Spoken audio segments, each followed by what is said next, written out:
Hello, you wonderful people, and welcome to another episode of Not Too Comic Book. This being a show where we talk about TV shows that are adaptations of comic books. For today's episode, I'm going to talk about Lucifer Season 5, Episode 15. A great episode, a powerful episode. A lot of really interesting things went down in this episode, so let's break it down. I'm going to tell you up front, I literally just finished crying like 2 minutes ago, because I had just finished the episode right before I started. I'm still sniffling a little bit, and my eyes are still a little watery. I'm not going to front, man. I was crying the entire final section, dude. That gutted me, dude. I'm going to try and just get through, we're going to break down the episode before we even get to that ending. But, obviously Lucifer's trying to convince his siblings, he's campaigning. He's like, oh, hey, he talking to his first brother was Jodiel, and it's like, oh wow, he said such a dude, bro. He's like, yo, and it's like, oh, you got this particular vodka. It's like, yeah, it's like this. It's like, oh, cool. He's like, oh, he references one particular brand of vodka. He's like, no, I told you, high class. He's like, Grey Goose, and she's like, this costs 1.3. Who cares? Just drink it. He's like, oh man, that's good. But then for him, it's like, right, man, I don't know.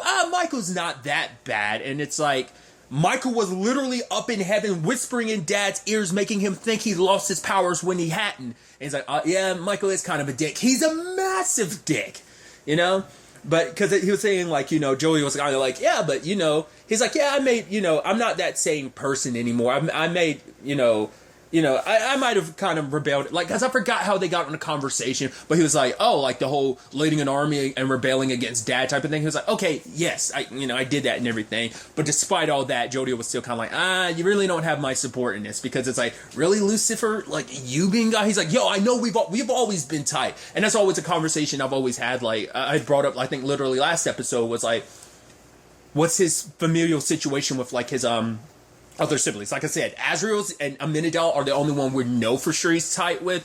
Gabriel, but it seems like this is another one of his siblings he's tight with, so...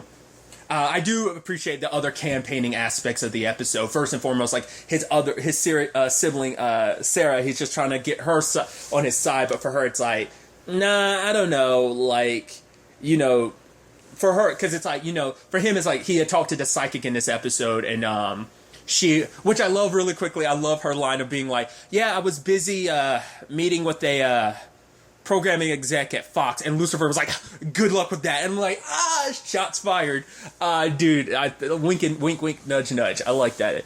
But it's the psychic convinced him, lean into your strengths, and it's for him, he tries to do the, what is it you truly desire? She's like, you actually thought your parlor trick's going to work on me? But he's leaning into what I do. And that's doing favors for people, making their desires come true. So what is it you desire? She's like, I'm above all this human crap. Wait a minute. Is that Michael so-and-so who's a top chef? She's like, oh my God. She starts fangirling out a little bit. It's once again, the Celestials aren't above humans in that regard. They're very much like humans in that case. So it's oh my God. It's I'm going to make sure you have this, and this, and his personal phone number. She's like, honestly? Sarah's you kind of went above and beyond, Lucifer, this is it, so it's this was kind of a good nudge, and yeah, I might be voting for you. But then she was like, but why do you want to become God? And he was like, what? Who wouldn't want it? And in that moment, she was like, right, I'm gonna have to rethink it, because at first she started being she's kind of thinking okay, so you don't have a good reason for being God. You just want to be God. Just like your reasoning for rebelling against Dad. For her, because she'd even thrown that out there of right, your temper tantrum against Dad and everything. You did try to take over everything. So for her, she probably felt immediately in that moment oh, you don't have a good reason. You didn't have a good reason back then. So it's kind of the same thing. I'm gonna have to think on it. Because in this particular episode, he's going to because it seems like things are kind of divided. He's trying to get the swing votes on his side, hence these three siblings. We don't know if he met with any of the other siblings. We just didn't get to see it. But it's also because Lucifer didn't tell her, because he's reluctant to tell anyone, because he still hasn't even told Chloe why he's actually trying to become God, So, but that's obviously a whole thing too. Chloe's thinking at it, she's like, okay, so what do I do? Do I have to die first? And Lucifer's like, no, you don't. Cause she's like, what do I do as consultant to God? Does that mean I have to, what about Trixie and having to figure that whole situation out? Do I have to pull out her school? It's the middle of a semester. So it's trying to work out the finer details. But then Lucifer's like, have you put your 2 weeks notice in? And she's like, no, I haven't. Yeah, and he's like, maybe you shouldn't. She's like, well, you're doing this because you think I have cold feet? She's like, no, my feet are warm. It's just like, but Lucifer's like, I don't think I can do this, and I will. But she's like, no, you will. I just kind of have faith in yourself. So, obviously, they come across a crime scene. Involves a dude named Jonathan, which it turns out like he was drowned in alcohol before he was shot. And so, Lucifer makes a remark of like, oh, so you're saying he was water Bordeaux. And then Ella's like, even Dan's like, honestly, that was kind of funny. Which is like, Dan never like sides with Lucifer in his jokes and stuff like that. But obviously it's about trying to figure out what's going on, like what this is kind of all about. And ultimately, through some investigating and stuff like that, it ultimately led him to Odette, the I forgot, I'm trying to remember how we necessarily got to that point. Oh, right, because Ella was looking at her phone trying to, like, connect the messages, because it's like, right, he got some threatening messages from Odette, and that's what eventually led him to her. And I love the whole thing of, like, she's a fake psychic, because Lucifer even said himself, it's like, some people were actually blessed with my dad's gifts, or, like, some people are real psychics, but she ends up being a fraud, because at first she's like, oh, like, health issues, and then she's like, because you're feeling stress, because of family issues. And Chloe immediately like, yeah, because no one has a dysfunctional family. Because everyone's family is functional. And Lucifer's buying into it and everything. He's like, oh my God, yes. It's like, yeah, you're not the only one up for the job. And he's like, yes, my bastard of a brother. Yes, oh my God, you're so good. But then like Chloe kind of rips the shroud apart, and that's obviously start pointing out things of like, oh yeah, Jonathan's much alive, and Chloe's like, no, he's not. And then Lucifer's like, if you're a psychic, you should already know that, right? And she's like, all right, I'm a fraud. Me and Jonathan were actually running a scam. Basically, people who died, he steals stuff off of them. He basically put out like flood them with like ads, manipulate their ads to kind of like, oh, like here's this psychic, and she'll point them to where the valuable are because he'll hide them somewhere. And Lucifer's like, honestly, you may be a fake medium, but that's actually an excellent scam. Respect. And she's like, thank you very much. She's like, you're welcome, It's like, so I thought that was kind of fascinating. Obviously, another element to this, obviously, I skipped over it a little bit, but obviously working on this case, Chloe decided, she was going to make her announcement now rather than waiting. It's like, yeah, this is going to be my last case. And kind of makes the announcement, which Ella's like, wait, what? Dan's like, I kind of figure like why she's doing this, or rather for who she's doing it, which Dan's like at the end of the day, he's like, hey, I support you. Ella, not so much. It's kind of like, wait, you're doing it, you can't put in your 2 weeks notice and everything. And then it's like, she sees Lucifer and it's like, wait, she's like, I'm going to help him run the family business. She looks at Lucifer, she hits him speaking in Spanish, and it's like, she's like, no, it was my decision. And then she kind of apologizes. And then later on, it was like, yeah, they're going to have to arrest me for your murder, for you abandoning me. And it's like, oh, poor Ella. Especially because all the, dark spots Ella's been in lately. Obviously, like, Dan's trying to hook her up with his buddy Carol, which was neat. I should also go ahead and talk about it because it's right there in the back of my mind. It is interesting how the actor who played Chuck/God in Supernatural is in this episode. Because I've talked about that before. I think I've referenced it in a Lucifer review, that they have made winks and nods to the TV show Lucifer in Supernatural. Because in Supernatural, I want to say it was like season 11, Lucifer's making like, Lucifer, it's like, what should I do? Go to LA and solve crimes? Psh. And it's like, oh, it was like a wink and nod to the show Lucifer, because I think Lucifer was in like season 1 or 2 around the time of season 11. I could be misremembering, but it was like roughly around that time. And I was like, the references, the winks and nods. But it made me think of that. It's kind of, I feel bad for that actor because it's like, yeah, Chuck/God ended up being, spoilers, a dick, a massive dick.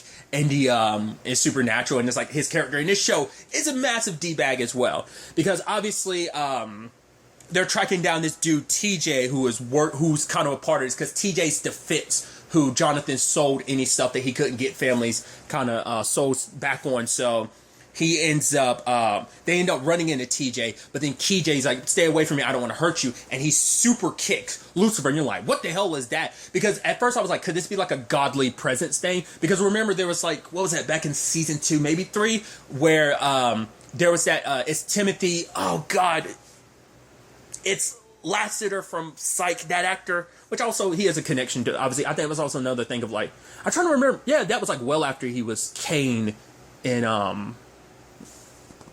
Supernatural, I believe. I think that was like well after the fact. That could be, yeah, because that was like season 9-ish.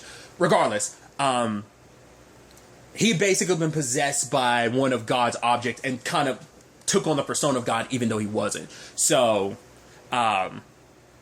I was wondering if like TJ had come across an object like that, but obviously Lucifer, like checking his connections and stuff like that. Why does he have?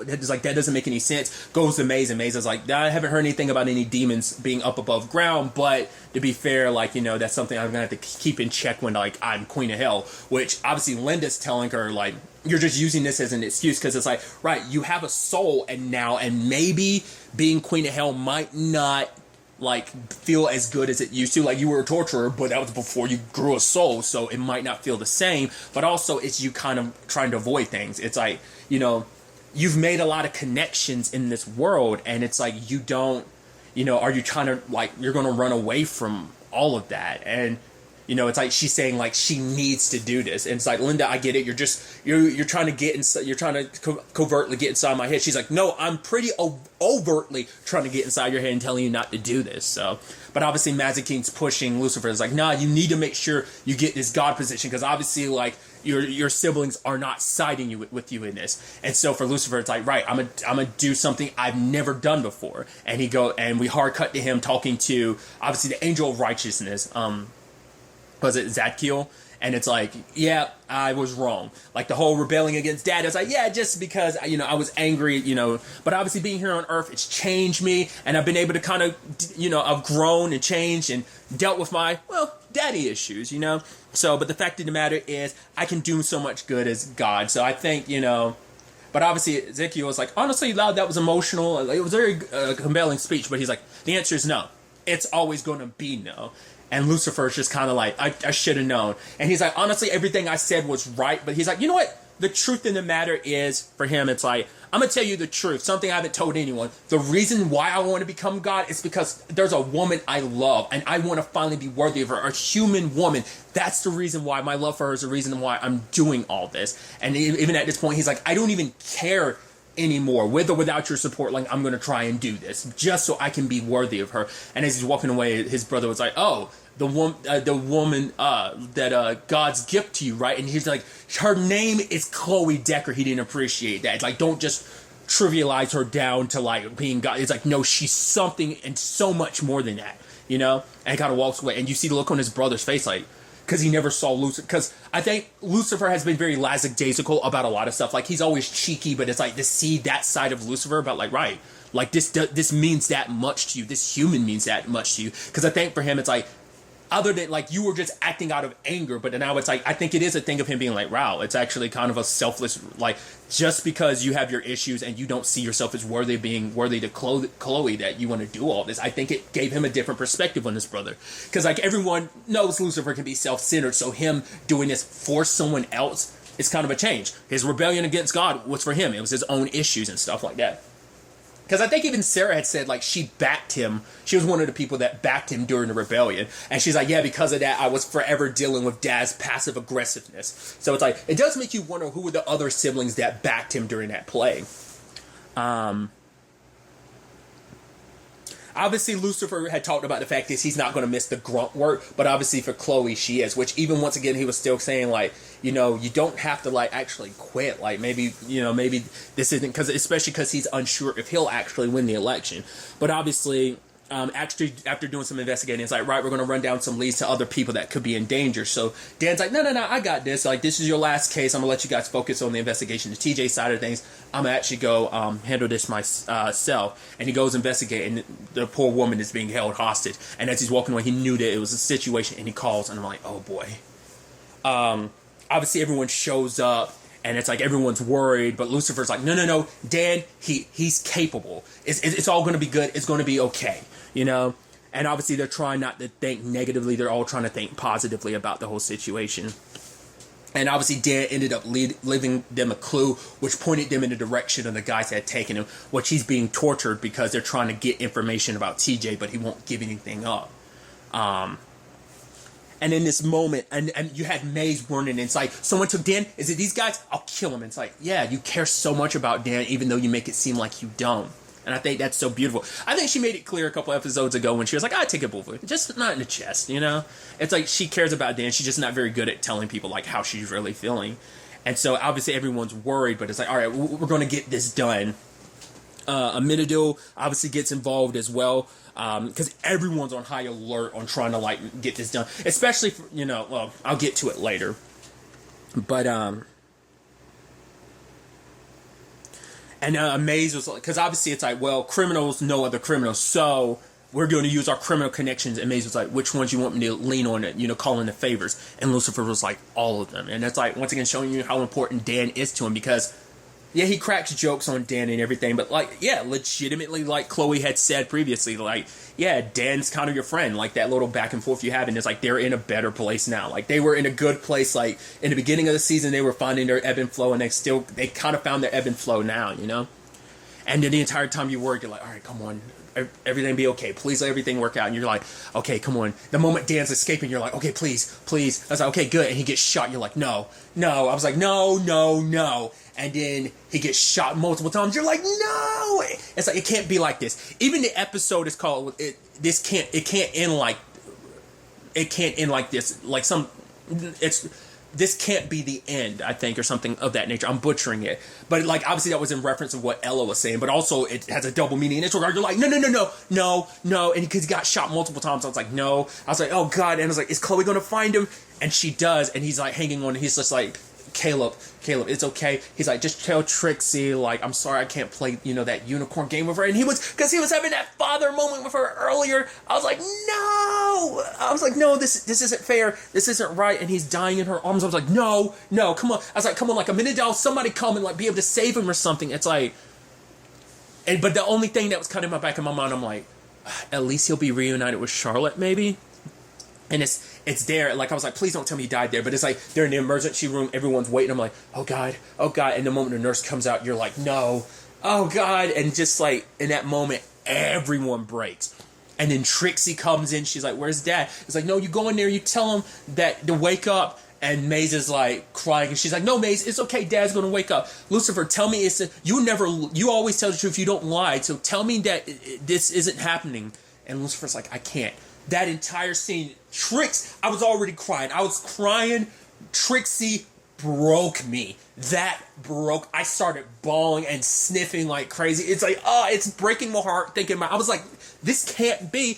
It's like they gave us such a twisted, fun episode with Daniel. Like, especially Dan kind of like, it's like, no, like, honestly, it was a little cathartic for him, kind of put him back on, you know, back in the right state of mind. And I'm like, it's like, no. After giving us a fun episode like that where it's kind of a fun reveal and everything, it was kind of jacked up in a twisted Lucifer way, but it was like, after that, you're going to kill Dan. No. It's almost like, it's like Charlotte. When Charlotte start becoming a better person at the end, it's like, you took her away from Dan. I'm like, this isn't fair. You know, and that's the most frustrating thing, you know? And obviously, Aminadil, like, learns from, Lucifer that, like, Dan's last words were about Caleb.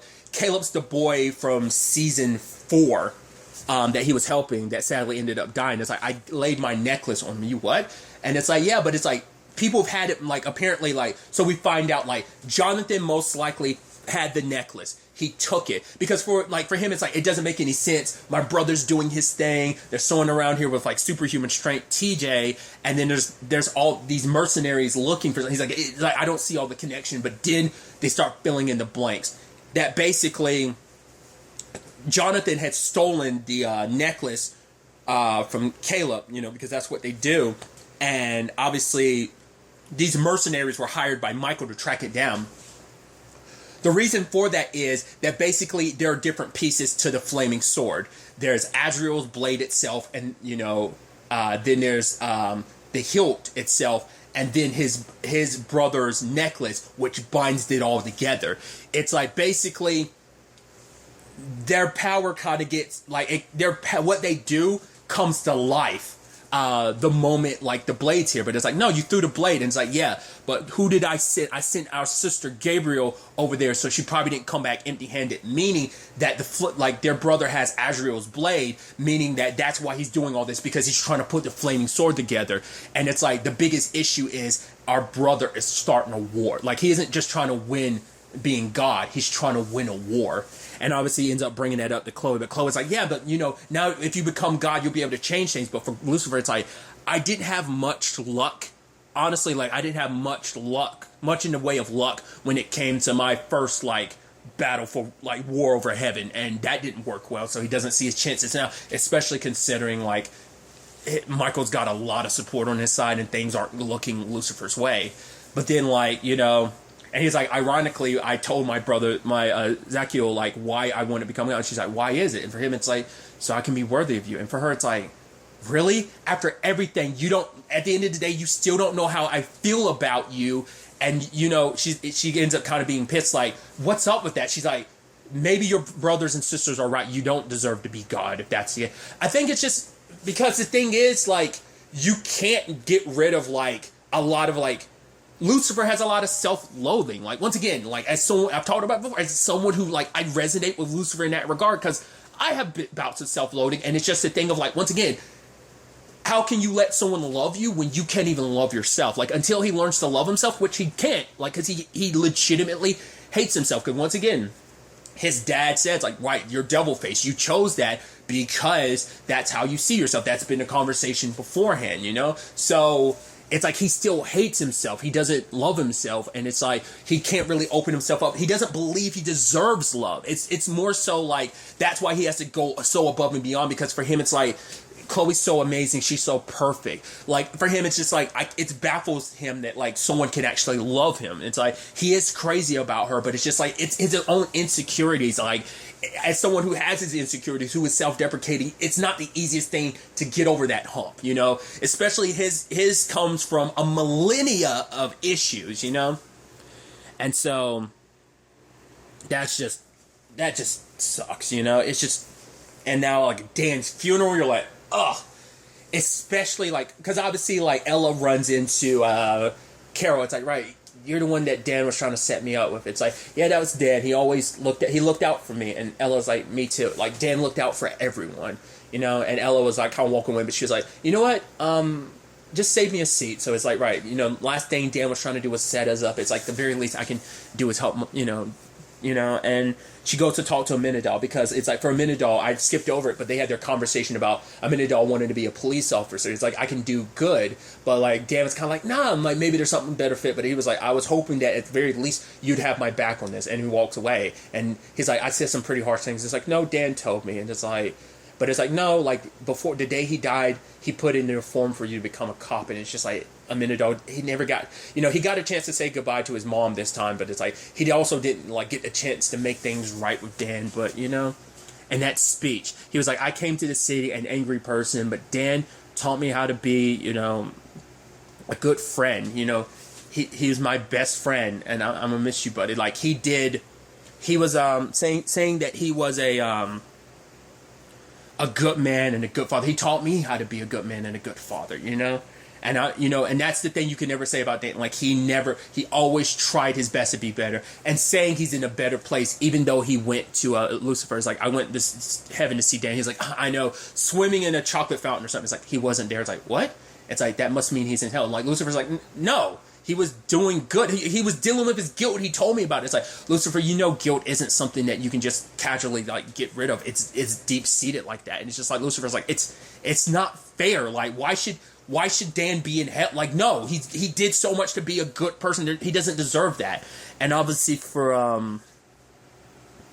Amenadal, it's like, yeah, he none of this is fair. And even saying, like, for him, lying and saying, like, Dan's in a better place, like, because they don't need to know where Dan is. And if that's the case, like, it's like, no, that isn't fair, And so, as Ella is singing, her and Lucifer are singing that song, it cuts back to Maze being like, she told Lucifer she knew where they were, and they walk in, they storm in, and they kill everybody. Like, Maze takes everyone down until you get to the final dude who actually killed him, and then Lucifer's eyes glow, and he leans in. I don't think he kills the dude. It's probably like, I want you to know the truth of, like, you killed a good man, you're going to hell. And the fact is, when you go to hell, like, you are you're done. You know, like, I don't know. Left him alive, like, knowing the true terror. Or maybe it was meant to be a situation of, I want you to pass on a message to my brother, because we don't get to hear what he said, you know? And for Lucifer, he ends up bringing it up to Linda. It's like, how does it make you feel? And he was like, it doesn't, my feelings don't matter. She's like, it does matter. But for Lucifer, it's like, it's not fair.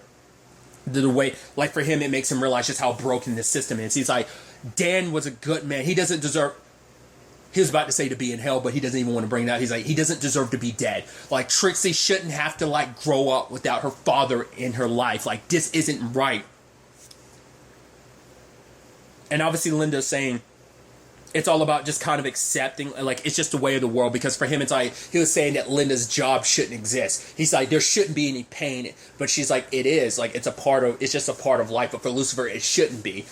You know, and for him, it's like, because of that, like, he's motivated even more. He's like, I chose to become God. I wanted to become God for the wrong reasons. Now I'm going to become God for the right reasons, to fix this broken system, because it's not fair that someone who does, yeah, he made some mistakes, but he tried his best to be a better person, and he goes to hell for it. The fact is, Trixie gets to grow up without her father. How is any of this fair, especially considering who's at the heart of all of this? Michael. He's responsible for everything. He ruins everything in Lucifer's life. He tried to ruin things between him and Chloe, and now Dan's dead because of him. It's just like, my brother's done nothing. And so for him, it's like, what I'm going to do, I'm going to become God. I'm going to win this war. And you're just like, jeez. And with so much anger filling him right now, you know, it's definitely going to be interesting to see where all this takes us. Obviously, the next episode is the season finale. I am so intrigued and excited to see ultimately how this all plays out. Is this really like it? Like, is there no like, oh, like, I'm so curious to see how this is going to end, how this is all going to play out, because there's obviously still elements of this episode. Once again, TJ's still out there, and he's got the final piece necessary to forge the flaming sword. And what we got from the trailer is, it's going to be a battle to decide who is going to become the next god, you know? And his dad saying, like, you know, everything's according to plan. But that's also the sucky thing, that this is part of the plan. That someone like Dan has to be gone, like, is part of the plan, you know? So maybe that can be changed, maybe not. I don't know. Maybe just there's just things set in stone that, like, there's no changing that. But, you know, maybe Lucifer can change the rules of, I don't know. We'll ultimately have to wait and see where all of this takes us. Like I said, a powerful episode. I didn't see this coming. I'd like, the moment Dan was in that situation, I was like, please, please, please. And the moment he was walking there, I was like, okay. And then he got shot. I was like, no. And he got shot multiple times. I was like, no, this isn't fair. It's not right. It's like I said, it's just, especially this season with Dan, just for things to kind of end this way, it's just heart-wrenching, you know? Especially as he was kind of saying that, you know, basically he started having the mentality that, you know, everything was going to work out. Once again, doing his best to look after everyone. It's just not fair, you know? So we'll have to wait and see where the season finale takes us, like I said, with all of this. But really, that's all I'm going to talk about. Till the next time we meet, be happy, be safe, live life to the fullest, and enjoy it. Good day, and goodbye.